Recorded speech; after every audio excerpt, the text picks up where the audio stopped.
Actually, a lot of them have been later as well. Yes, they have. One in Mid Wales, gold. Yes. No, he's showing off. So, pardon? And if you include the Forest of Dean, they're actually a bit better. Yes, they are. There we go. Good. So, naturally, I'll be reading from what's on there, but you can naturally see that. So we start off looking at Britain, really, and to lead us into Wales. And one of the things that we always see with the wonderful Roman period is the idea that they came to Britain to mine the minerals, and not just mining the minerals here and there, but mining the minerals extensively. Some of the processes for mining in Roman Britain were so extensive that the scars across the landscape can still be seen today. At a place known as Charterhouse in the Mendips, just over the water, the Roman workings are there for everybody to see today. One of the things that they used to enjoy doing in time team was to look for areas of Roman mining. And one thing that I can categorically say now is that we're not just mining for gold, silver, tin, lead, copper, zinc, and various other materials. We're actually mining for coal as well. There are Roman coal mines. And it's quite logical to think, I know you were just shaking your head there. It's quite logical to think that to get the very high temperatures required in Roman furnaces, you will have desperately needed coal. So it wasn't obviously mined in the way we were mining coal in Wales 2 decades ago, deep mining, but it was mining nonetheless. It's sometimes said that the Roman Emperor Claudius was very much one of the reasons to invade was actually to go for those minerals, but there were various other reasons to conquer Britain. Don't really like the word invasion all the time, but to conquer this wonderful land.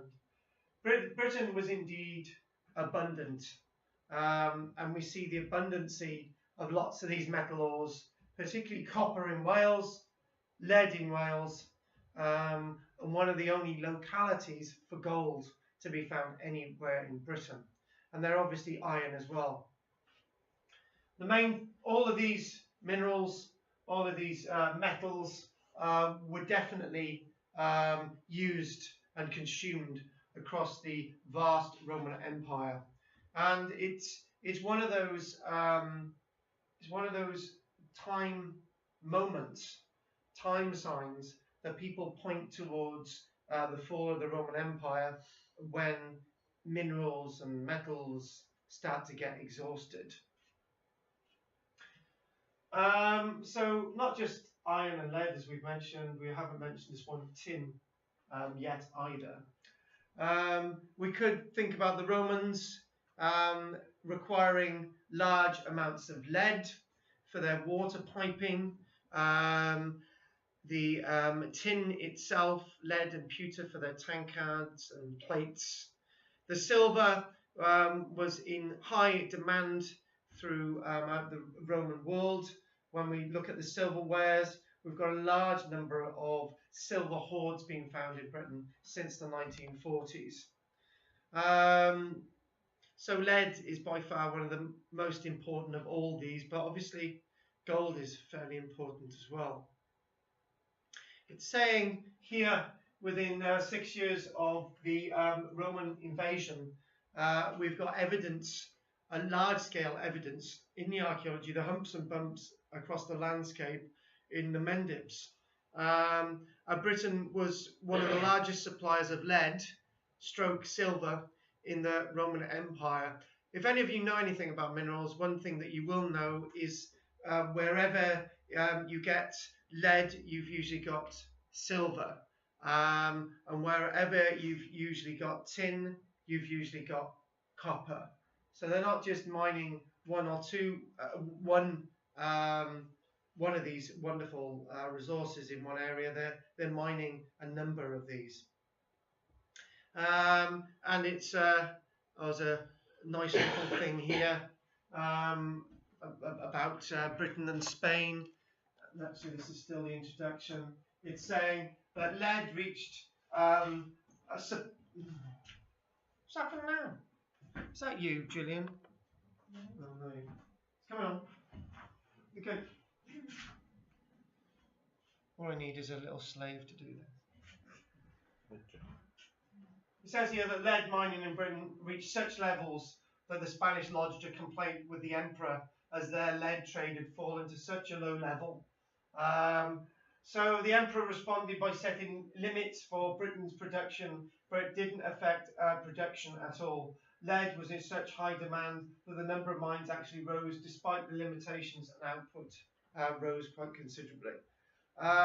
And it could be said that there was so much lead being produced from the ore in this country, the mineral ore itself, that it wasn't refined at a high level. There was so much of it that they were able, there was a lot of slag, there was a lot of waste, and that waste itself was later remined by medieval populations to actually extract the remaining lead. And it's the same with the iron industry as well, up and down the land. Oh, moving this up.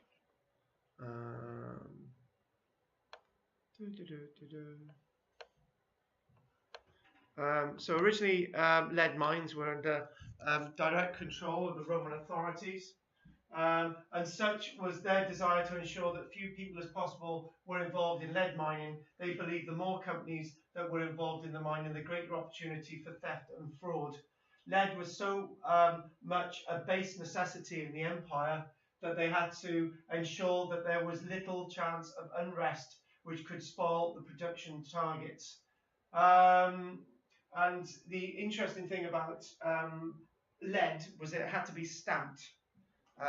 So if you got a lead ingot from Wales, or you got a lead ingot from southern England, it would need to be stamped with your manufacturer's name on it. And if it was said that there was impurities in it, punishment was quite extreme at the level that you could be executed. So your lead bar needed to contain pure lead, not the odd bits of sand thrown in there for weight. Eventually the Romans gave in about AD 60, around the time of the Boudiccan rebellion. They agreed to hand over responsibility to agents, and this is what we're talking about. So the other thing as well is lots of the mining was being undertaken by the Roman military at that time as well, because the Roman military were the ones who had skills to do the mining, so they could keep the levels pure. But then you've got sort of entrepreneurs taking over the lead industry, and obviously the stamp on their lead bar was their quality assured mark. And one or two did avoid execution. There were a number of cases of fraudulent lead bars being produced. So a little bit about iron mining. We'll forget that word there. The peoples of Britain most probably originally brought the art of iron making to Britain. We probably know that because there's mass production of iron in the Iron Age in Britain, and it's being exported from this land to Europe.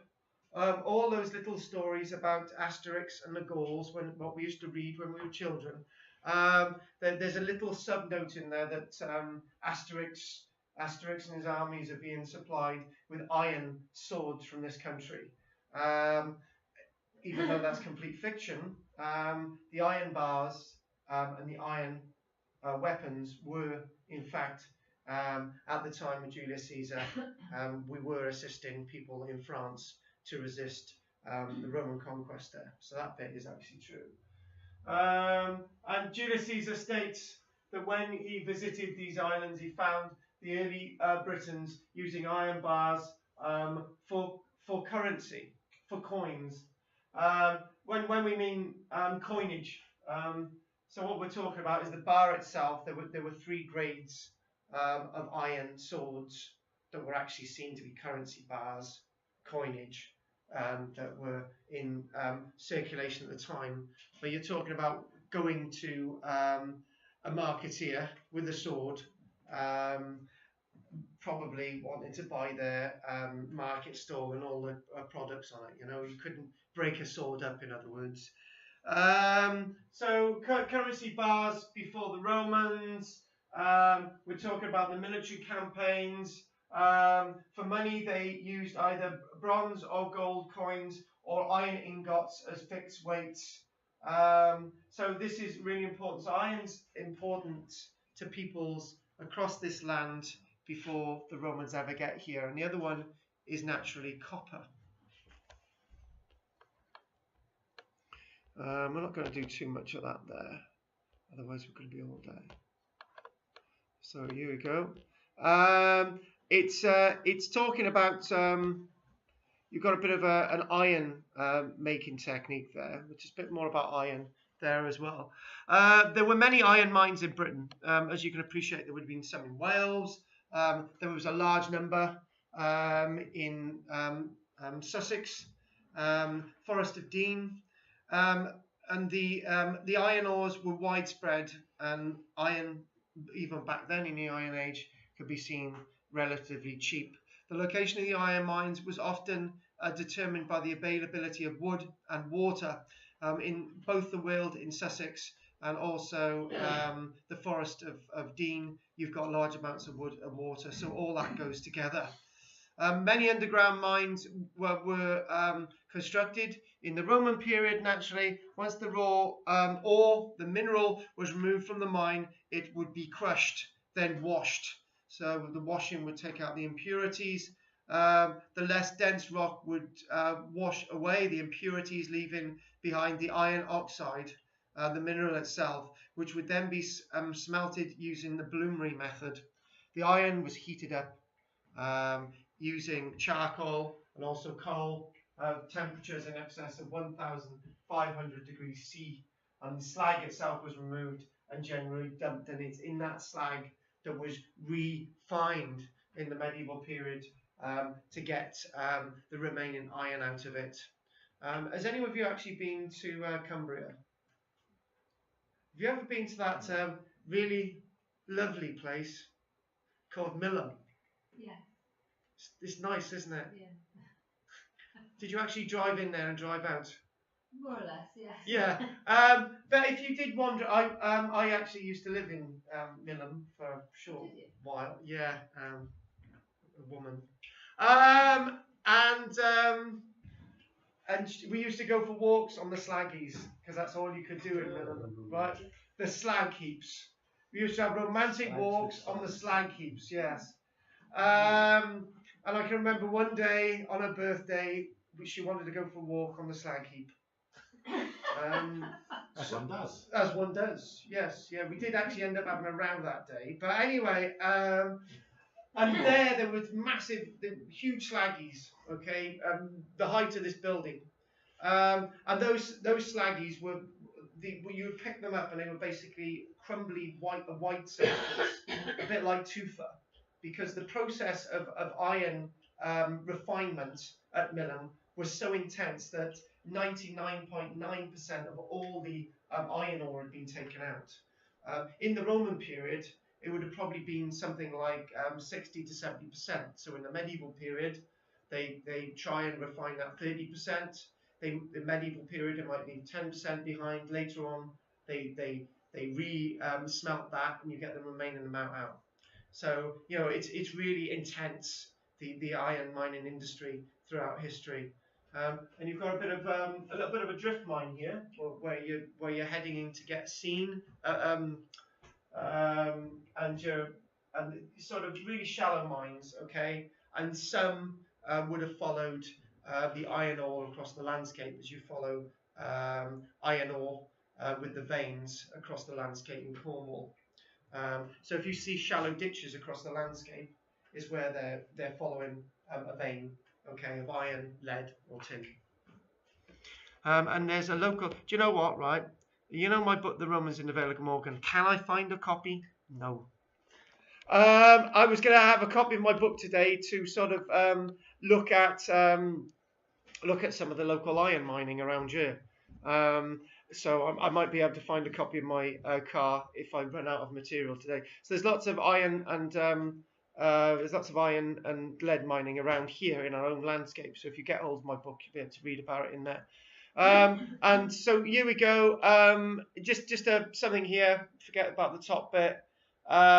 Mining was not a job anyone volunteered for. So the mines were manned by soldiers. It said slaves, criminals, prisoners of war, and archaeology students. Those who resisted a life of mining were thrown into a much more dangerous and short-lived occupation. They were made into gladiators. Not sure how much of that is true, I don't know. Lead mining was not as hazardous as gold mining, as lead was taken from open pit mines on the surface. Gold mining was usually done much deeper underground.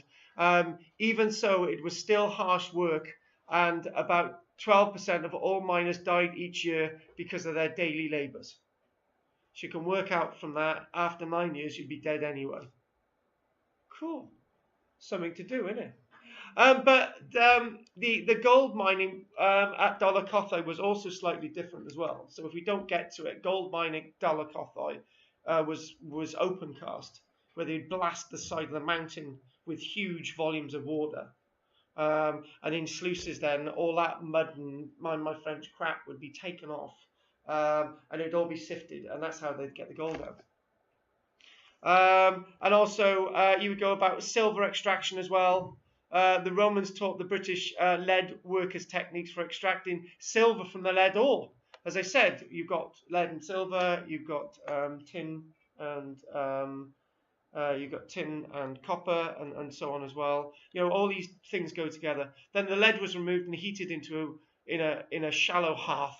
Powerful hand-operated bellows were used to raise the temperature to about 1,100 degrees C. You can also use donkey bellows as well, if any of you have seen them in Spain. Yeah, where donkeys go around and you get bellows. You've seen them? Never mind. You know what I'm talking about. And it said it was at this point the silver was drawn off and poured into ingot molds. The remaining lead was smelted again to remove any impurities. And the last one, gold here, and then we'll get into my other things. It's not a well-known fact, but Britain does have deposits of gold in its geology. I think it's a well-known fact. They don't have any in Millom, because I think it'd be a better-looking place. Good. Yeah. Panning for gold in alluvial gravel had been carried out in streams in Cornwall and Scotland for hundreds of years before the Romans arrived. The large-scale mining of gold was instigated at the only, well, not really completely true, but instigated at one of the only gold mines in Britain located at Dolokhov. These gold mining works can still be seen near the village of Pomsant. So we got more about that coming up, but what I want us to do, what? Nothing. It was a Gallic shrug is all. You like your Gallic shrugs, don't you? Okay. I'll close this. Close that a minute. I'll come off the wires here a second. I've got to keep my eye on you, Peter. I think you're rebelling. Are you? It's okay. It's measured. It's measured sarcasm. In a bantering sort of way. In a bantering sort of way. So, not only with mining, actually comes with all the other activities as well. You need forts. For example, the Roman military installations down at Dolokhov, West Wales, near Llantwit. So you've got all the mining going on. You need aqueducts. You need roads. You need water courses. You need villages. Mentioned the military bases. Lead itself was much more important than my original notes. Much more important. The Roman Empire couldn't survive without lead. it was used. There was so much lead out there that it was being used for lead coffins that not only had an outer casing, that actually had an inner casing which was also lead with lead lids. Lead was so well used, and you had what we do find in Roman Britain is lead piping. If any of you ever go to, you went on that trip to Culzean with me, didn't you? And at the back there in the Bath building, there were some Roman lead pipes, quite a long lengths of Roman lead pipes, and you get large numbers of lead piping being found in Bath as well. So we do have this great need for lead, and what we're going to do, if I can get, oh, here we go. Hang on, move on a bit. I want to show you some images a minute. Let's show you some images. Here we go. I got some stuff about the Roman mining in West Wales, but let's look at this. Oh, there you go. Locations of some of the lead mining. I know what the shrug is about. You don't know where these things are on a map, so that you do know. Go on then. Correct me, Kathy. Lead mine in West Wales. Ptolemies Limon. Dolokhov, gold, pump signed. Lower Machen, lead mine. Got a tiny little bit about that today. The iron mining of Forest of Dean. How many any of you been to the iron mines of the Forest of Dean? No? Yeah. You have. Cool. Paris Mountain. Kathy and I looked across to Paris Mountain. You've been in there. But you can't work out which are older and which are younger because they're all. Yeah, exactly. Somebody's come in later and chucked it all over the place. Copper mines are great home. But the lakes are bright green.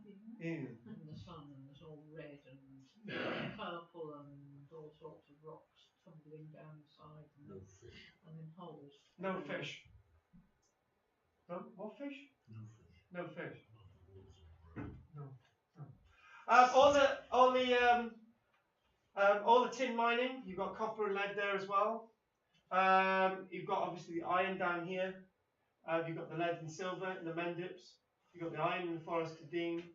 Iron up in Lincolnshire. You've got lead, and you've got copper. You've got lead, iron. You've got some gold in North Scotland as well, and obviously the mining as well.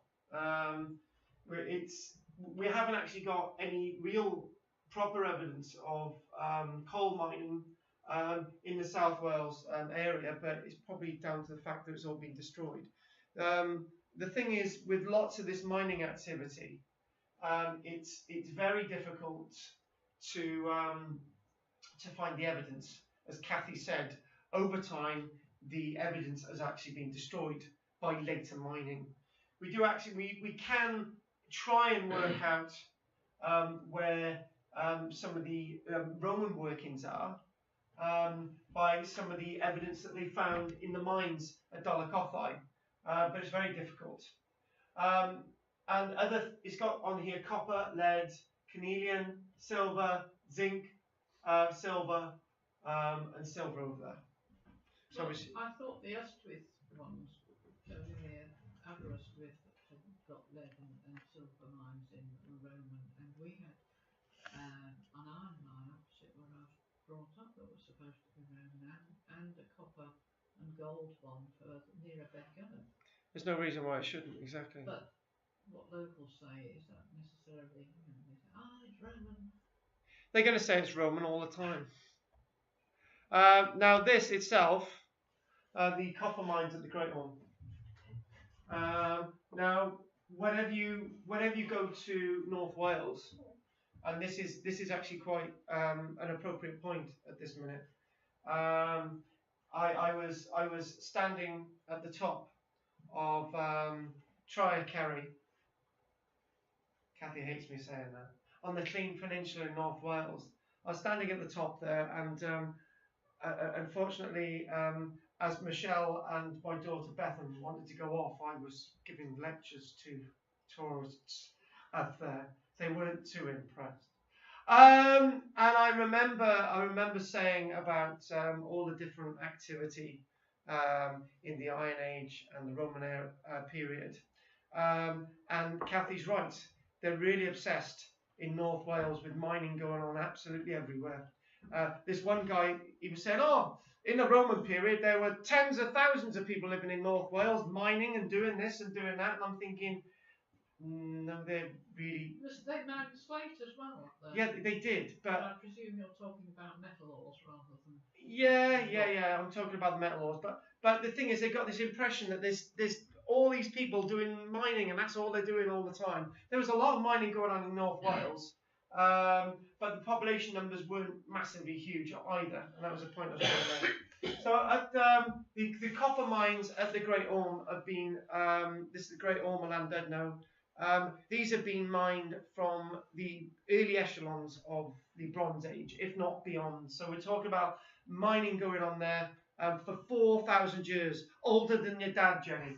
4,000 years. Okay, so we've got mining going on there. And how do we know? Well, we simply know because some of the mine shafts to go off, we actually find antler picks.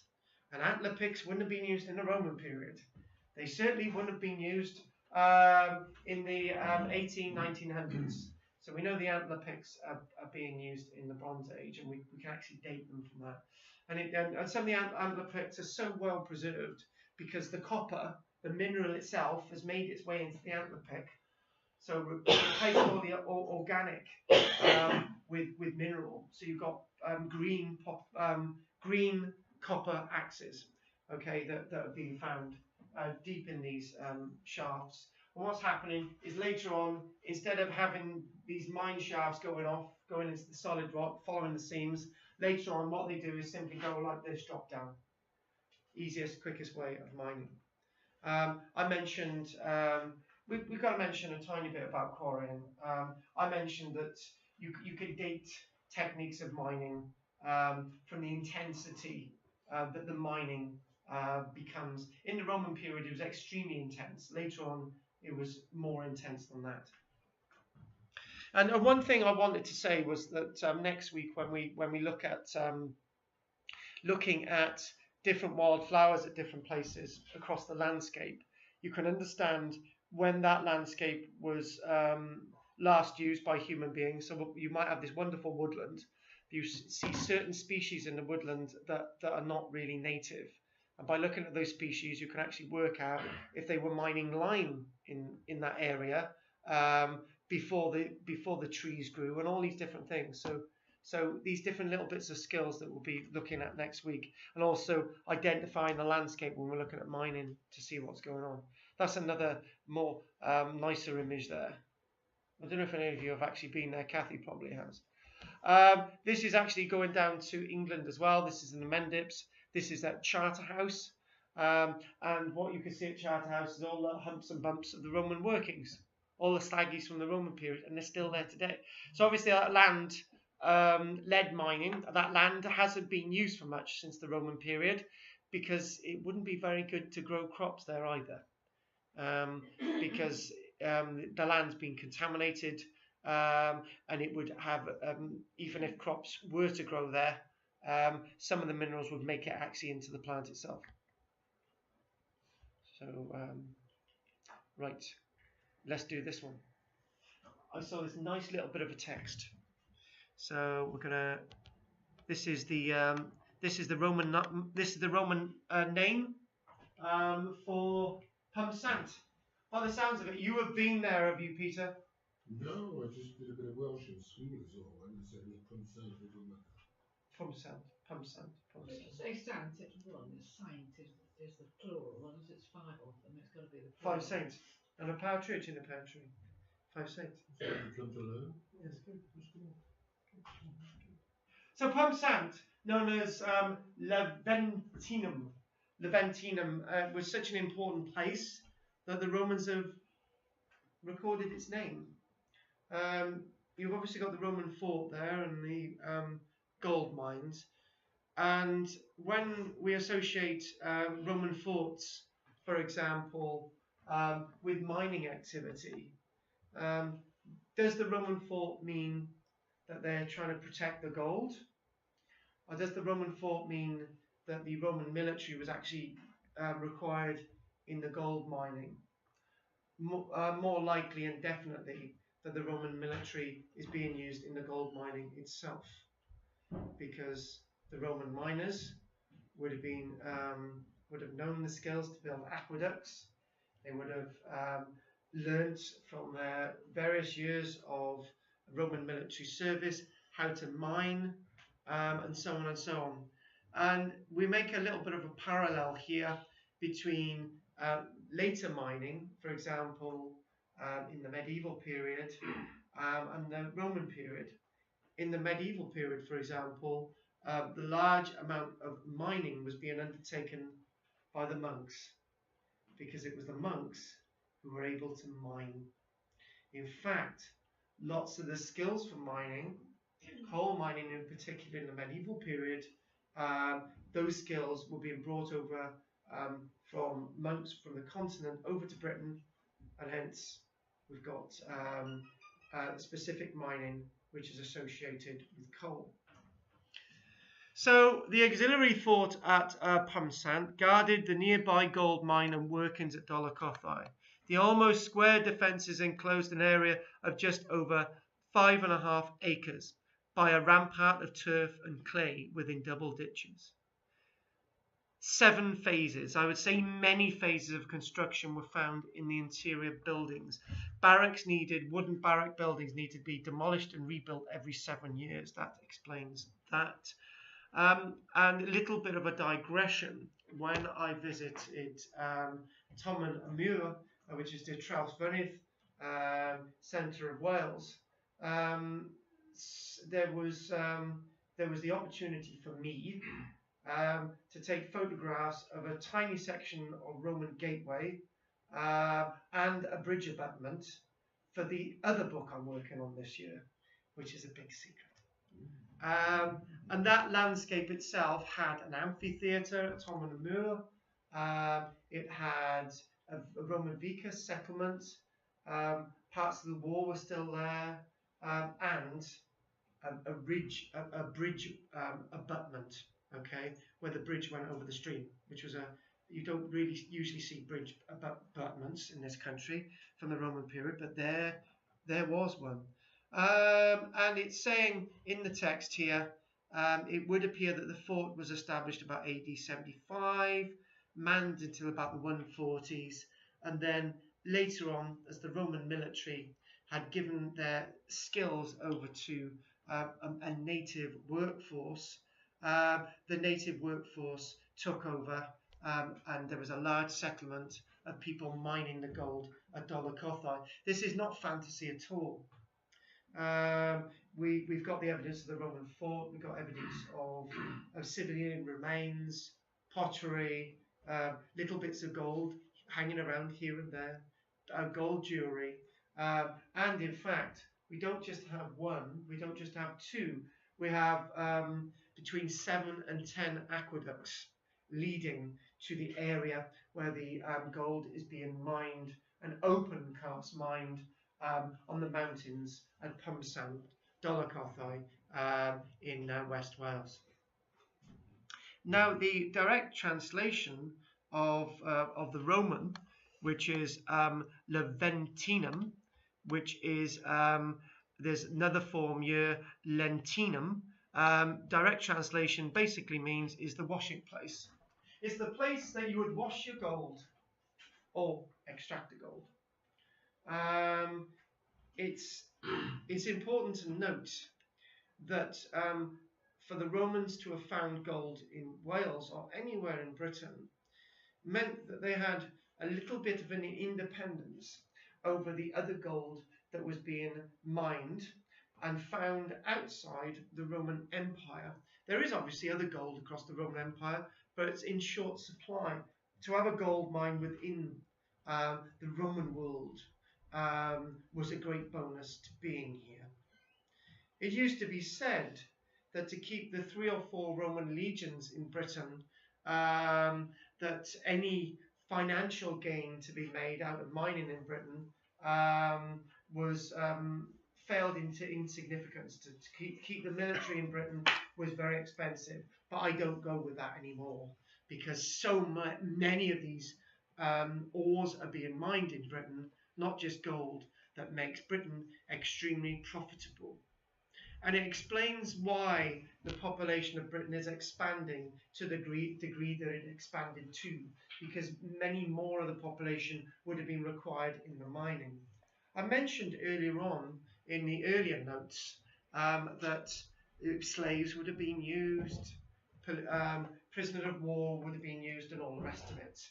And I made a little bit of a point to say the military would have been used. I feel that's a bit silly to think that you're going to get the best productivity out of a slave. You're not. The best productivity is with somebody wanting to do the mining against the text that I've already mentioned. That's how you get the best minerals. So let's disagree with that point earlier. So the only classical work which may possibly mention the name of the Roman gold workings is Ptolemies Geography, published in the early years of the 100s, who assigns the town of Llantwit and Moradunum to the Roman name of the local peoples in that area, the Demetae. Below the peoples we have mentioned, but more toward the west, are the Demetae, whose towns are Lentinum, the place, the washing place.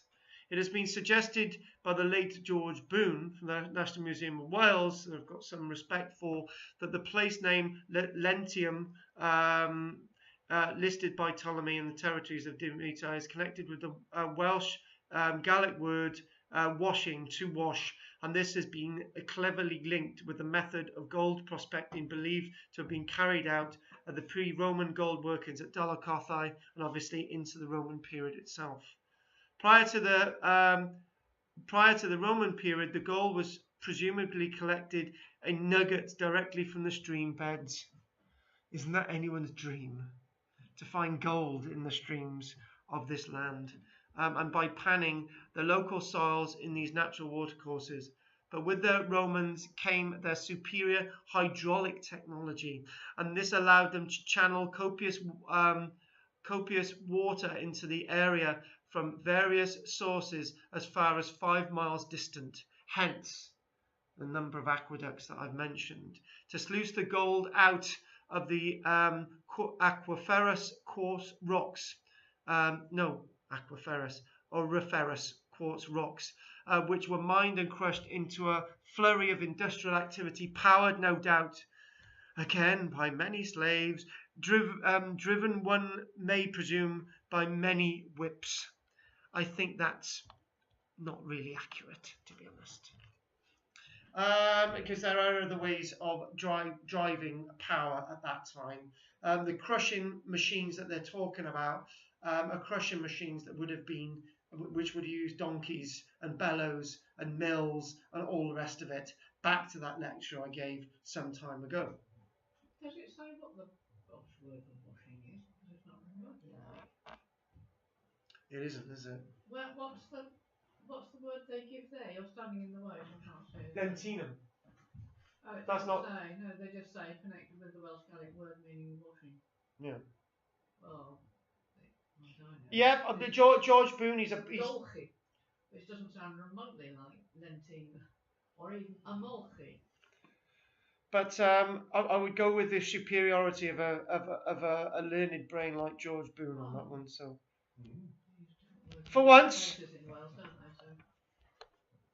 here we go. The Dolokhov bathhouse, marked on the old Ordnance Survey maps as a villa in 1831. The remains of a Roman building were discovered on the east bank of the Avon Cothi, close to the confluence of the Taruch, about 320 meters and 1 centimeter south of the village of Pumsant. Now, this is interesting that we mention the Roman bath, and I think this was quite fitting because I actually visited a Roman bath at this wonderful site at Tomenamur as well on the weekend. And we were driving through North Wales, and there's a little sign saying Roman bath in Porthmadog. And I'm thinking, right, okay, there's one there as well. So these Roman baths are all over the place. And the point is the point I want to make there is that have a Roman bath, it means that you've got Romans actually there, not just this idea of slaves, you know. This small building consists of only 2 rooms, but big enough, one of which measured 4.3 by 4.6 meters and had the floor of tessellated brick tiles raised upon stone pillars about 60 centimeters high. The site yielded many flat tiles and bricks together with lime mortar and, in the words of a visitor to the site in 1845, many ashes of wood and burnt stones were scattered among the pillars. So obviously a lot of use. So the hypercore system is for channeling hot air between the piles, and then the hot air exits through box tiles through the wall and goes out through the roof. So a hypercore system is pili, in other words. The same observer also reported a brick pipe for the conveyance of water within the structure.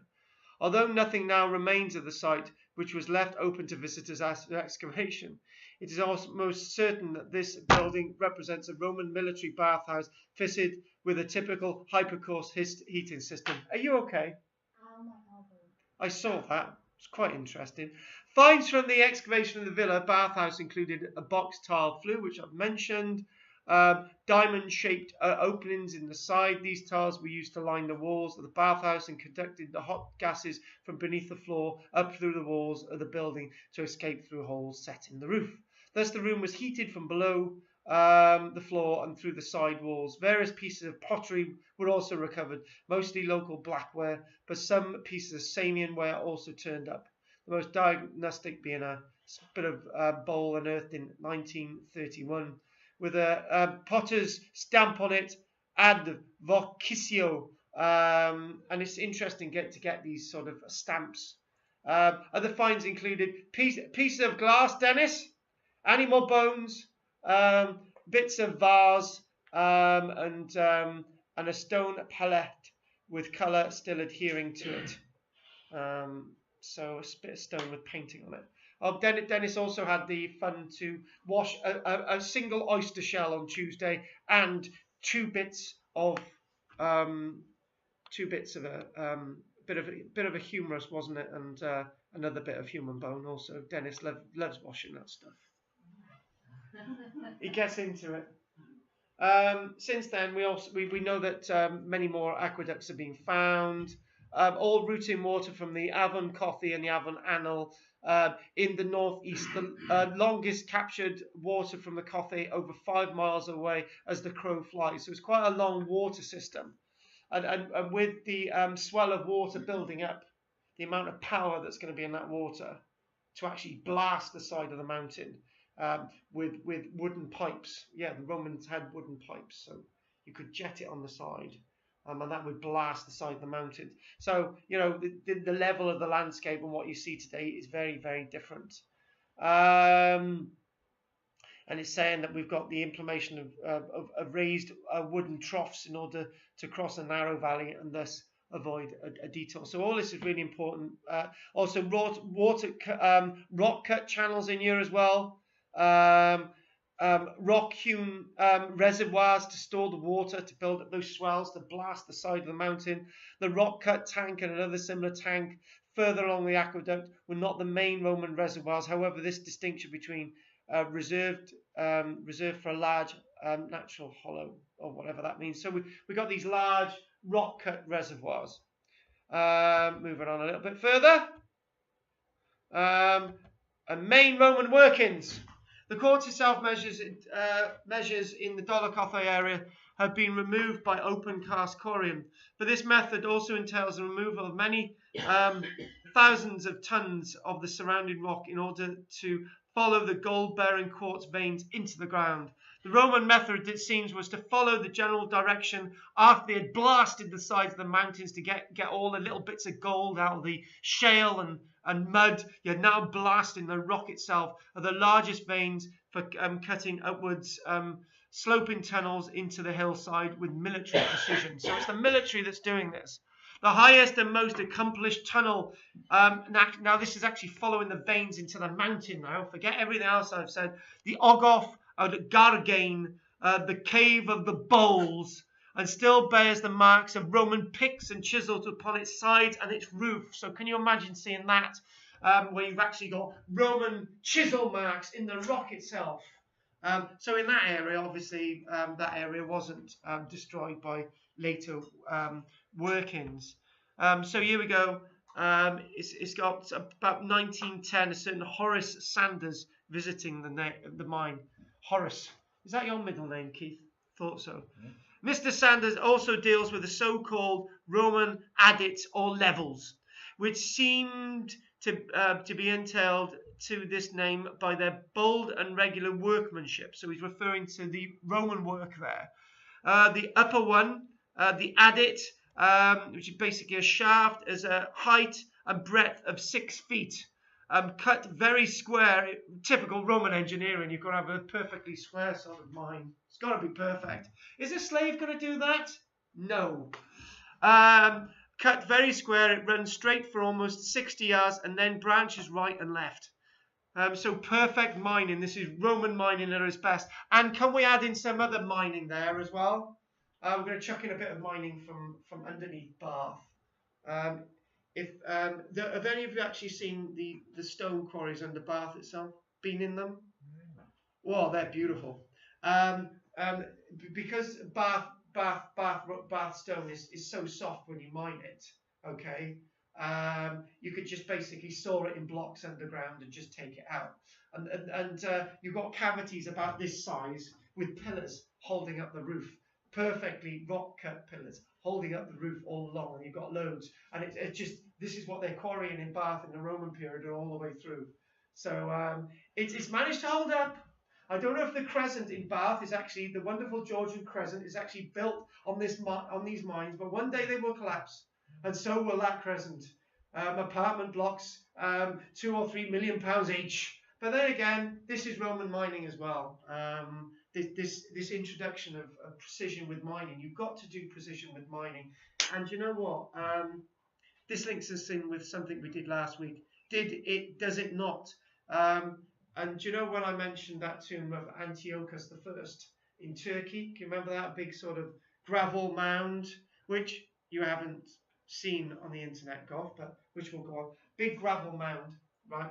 And I said basically they think that the 50-meter tall mound is actually the tomb of Antiochus, and his tomb is probably in there untouched because the whole mound's made out of gravel. So as you're quarrying into it, the whole thing falls onto you. You quarry from above and the whole thing caves in. Brilliant, safeguarded for a tomb. Okay, you can't quarry it. There's no way because it all collapses in on you, right?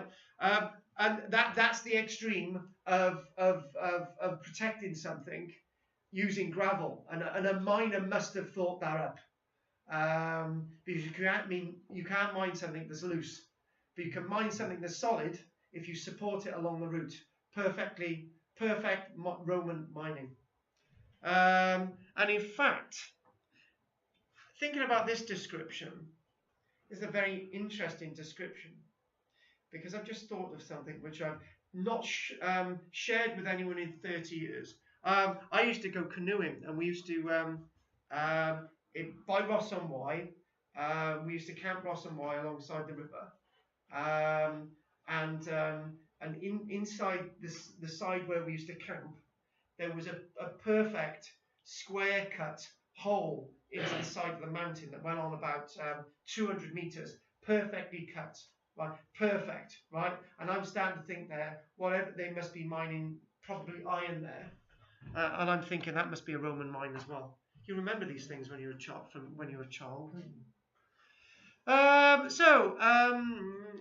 back to Dolokhov. This is known as the Caer-Carrig Floyd Hoard, which must be in the field of the grey rock. Is that a good translation? Yeah. Thank you. Did you got one right? I got one right. A number of pieces of gold jewellery were turned up. Shut up, Jane. You can't comment this week, Jane, because you've been away. A number of pieces of gold jewellery were turned up by the plough during the 17 and 1800s at Horstone Field, Carrick-Floyd, on the Dolokhov estate. The existing antiquarian reports associated with these items are vague and conflicting, a bit like my lectures. But whatever their history, since recovered, the pieces described included a number of rings, 2 of which were decorated with serpents, and serpents. Did I say serpents?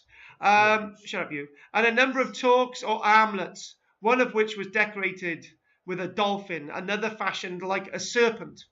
Of particular note are 2 massive gold chains, 44.5 inches in length, a metre in length. Jane, I know your husband's due to buy you one of them. And weighing in, a bit like your small bag, in length and weighing in excess of 2 pounds, 1.2 kilograms. The other about 53 centimetres, the longer of the 2 possibly consisting of 2 conjoined lengths.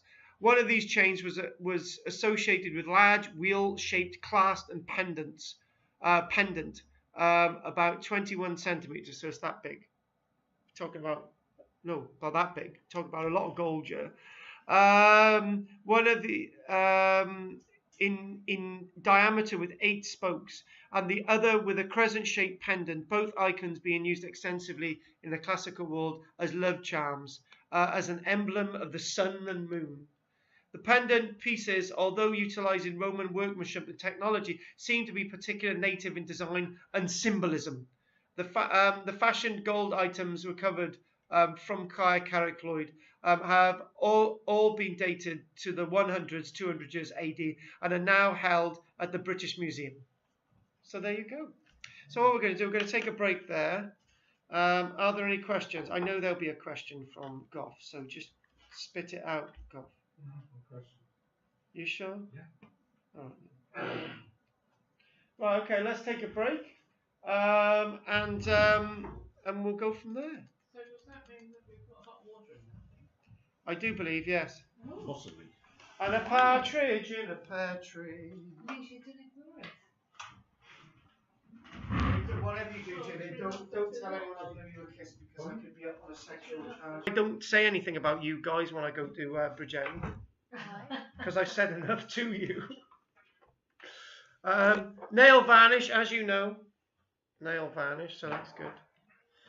So let's do the last bit now. Oh God, you know I need to lie down after doing this. Don't we all? You're right, Jeff. Oh God, let's get on with this. Can I ask you something? Just a personal question. Is this part of your therapy? Yeah. I thought so. It's obviously not doing you any good then, is it? The only he has to have extra therapy to be able to deal with this.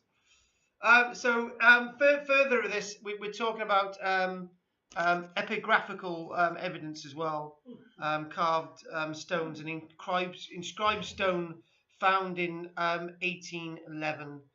Close by the find spot, the distance marker in 1836 was found an unfinished on-ink seal, and that seal itself may have been used as an essay mark of something, I don't know, but it wasn't sealed.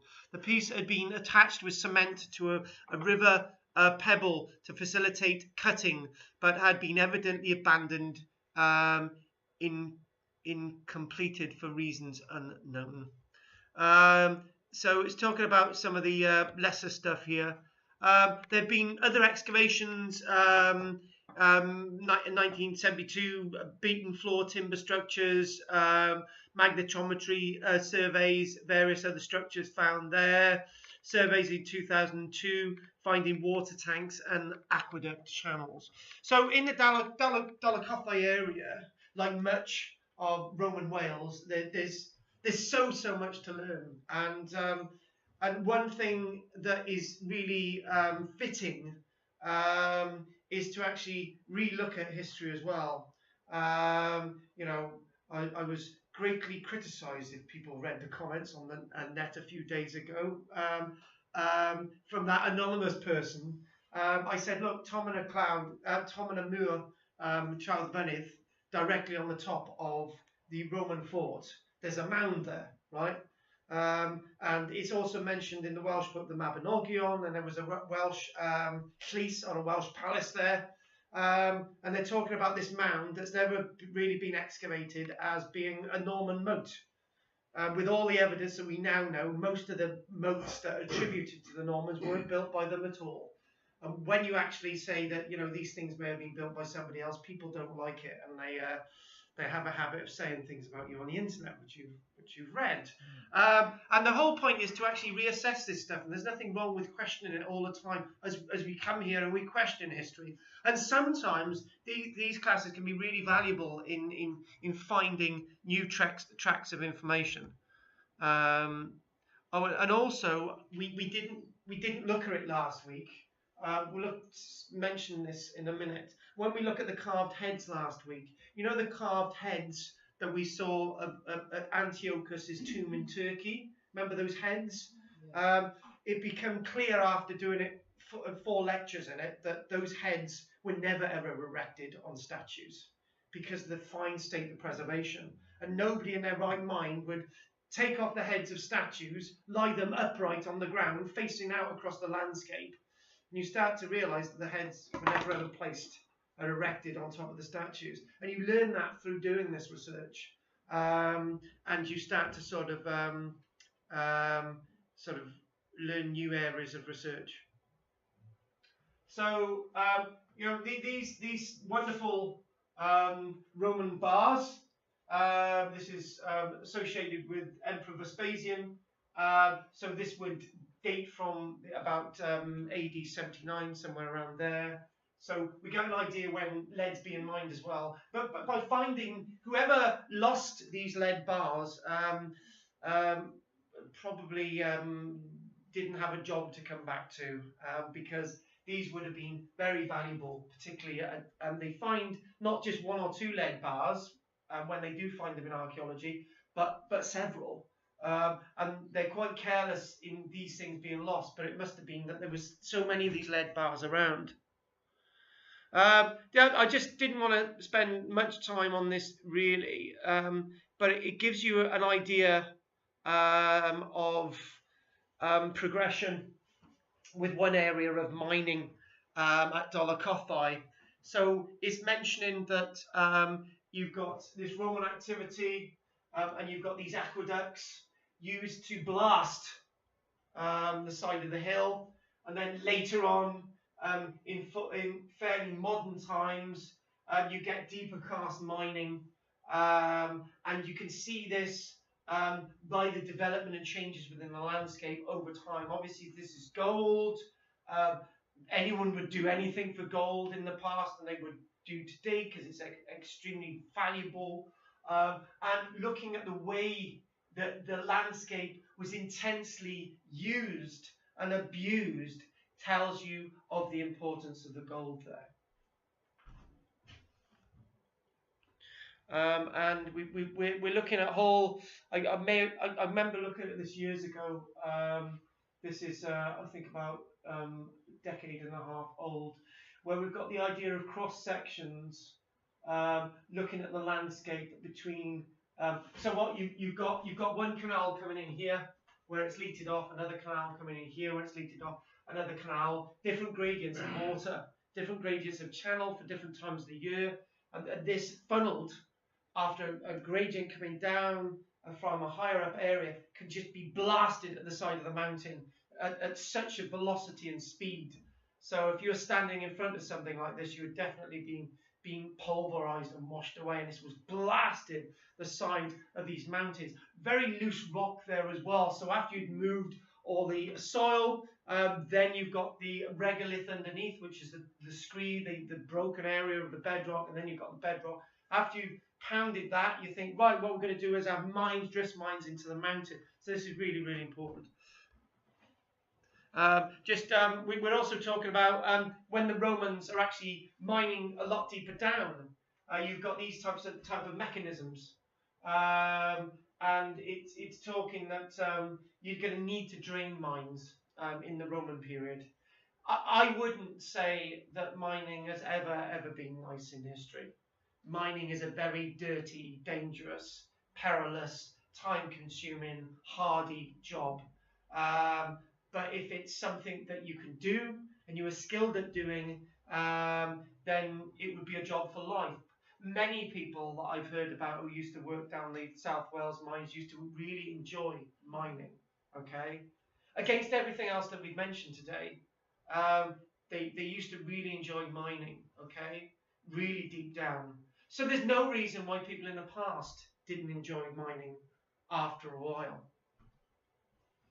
You can only build up skills if you're happy doing those activities. What we do find in Dolokhov is little sort of passages that you can go off and wander, but obviously not really to wander. These are the seams that they're following. So after all this has been hooked out and smashed away, you see these little continuing seams that go in that could either be from the Roman period. They're from the Roman period if they're well dressed, and you can see cut marks in the rock, as we said earlier on. And another one, this is typically Roman. Oh, it's really crap light here, but you can see this is typically Roman. There you go. It's perfectly squared off. Typical Roman. So they're in there following a bit of a seam, a vein, a drift of the gold itself, directly into the quartz-bearing rock, and they're following it. And obviously they come into a dead end, and you need to go off in different angles. Like all mining, everything ends in a dead end somewhere along the line.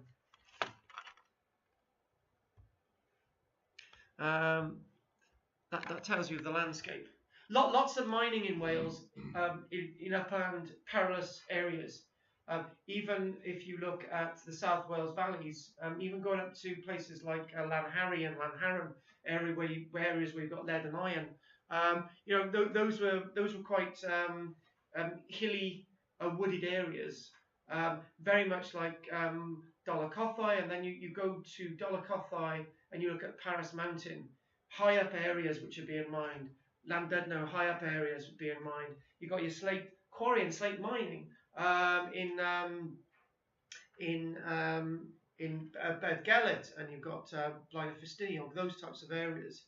We forget in the Roman period that if you want to stroke mine quarry, mining is obviously, quarry is an open area, and mining is more specific to working underground, but quarrying and mining have really similar activities. The Romans are here for the stone as well. The stone from Britain is being exported around the Roman Empire, and the stone that you brought in last week, the limestone, the Carboniferous limestone, that stone is being exported around the Roman world.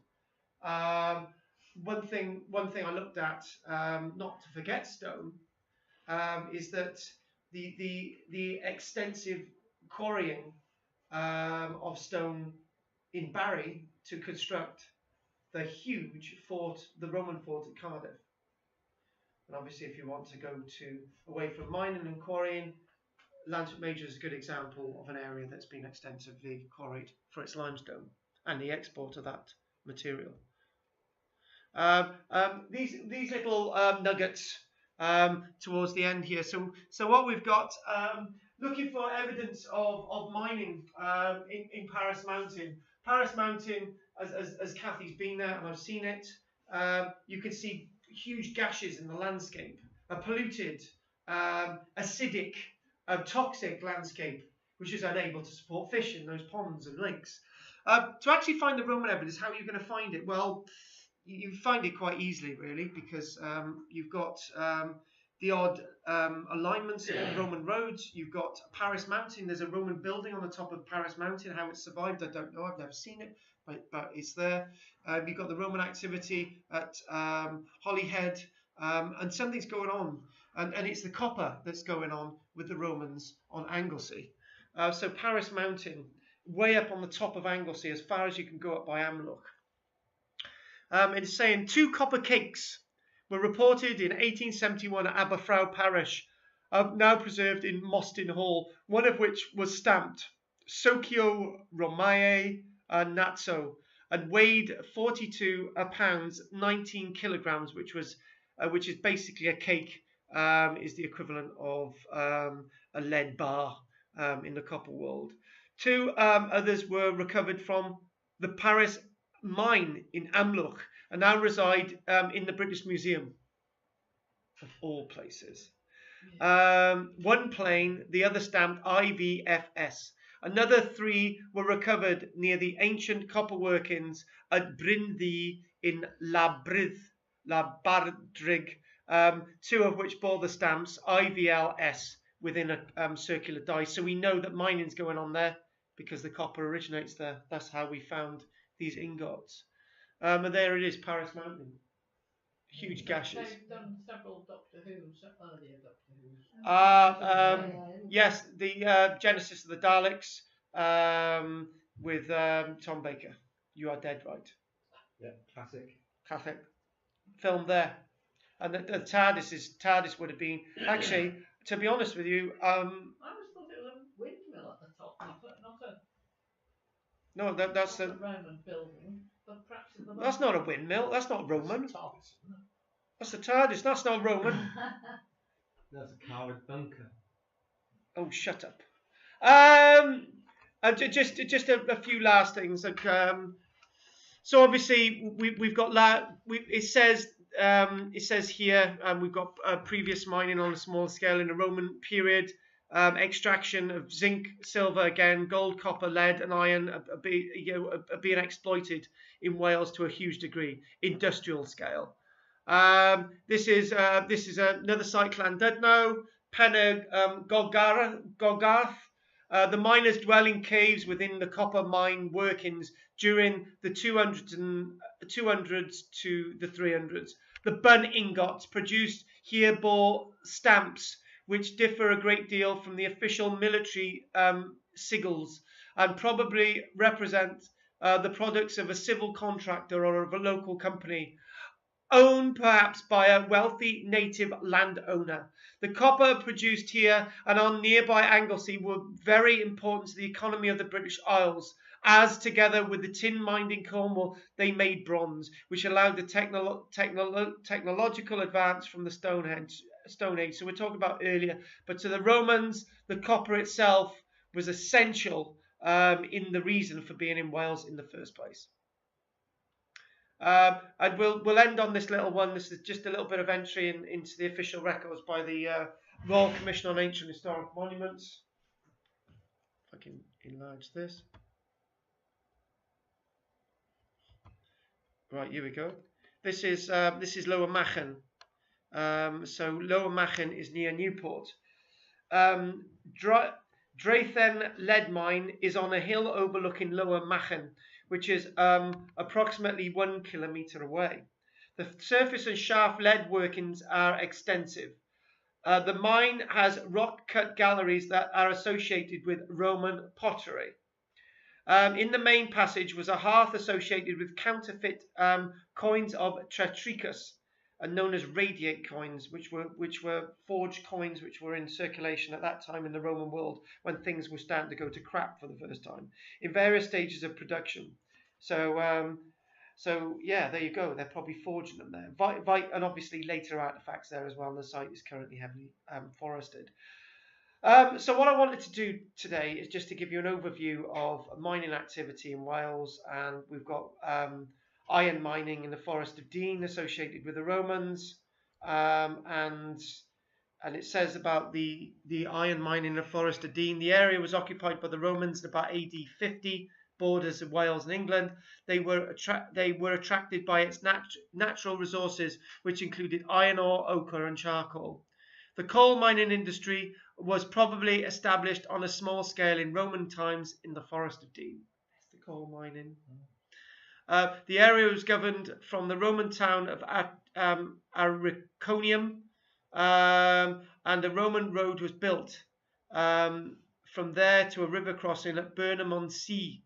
and port at Lydney, the Roman site at Lydney. The Dean Road, still visible at Sudeley, is believed to be a medieval rebuilding of the Roman road and would have been an important route to transport iron ore and finished metal products. During Roman times, there were Roman villas in Blakeney, Wollaston and elsewhere, and also in Lydney towards the end of the Roman period. There's obviously a temple in Lydney by about 370s. So obviously, with all that said, and the woodlands and all the rest of it, we've got a huge iron manufacturing area on the border between Wales and England in the Forest of Dean. And that one is well worth a visit, and it's got the original Roman workings, isn't it? And Yes, yes, yes. And there's, what's the name of the one where you go down and there's Is that called? ochre? Is that called Coaldale? Isn't it? No, it begins with. There is a coal something. Yeah, there is. Yeah, you can visit as you go through. Yeah. But there's the one that you can walk around where they're again. Yes. Colours. And you can pick up a piece of Roman slag for a couple of quid. Worth going there. Or medieval. What's that? I used to know Roman slag. Definitely sexist. That was definitely sexist. Right. Right. So, are there any questions on that today? No. Has that been? Have you enjoyed that today? Better than you thought. Okay. So next week we know exactly what we're doing. It's going to be evidence of plants telling us about the archaeology of woodlands and so on. So that's something completely different. And then, sorry to pick on you again, Gillian. We're going to do the beakers in June. And then the week after that, we're going to be looking at what we're going to be looking at the week after. We're going to be looking at mummified people, which is a pop song. If there's no more questions, thank you very much for coming. Enjoy the eggs. And I'll see you next week, guys.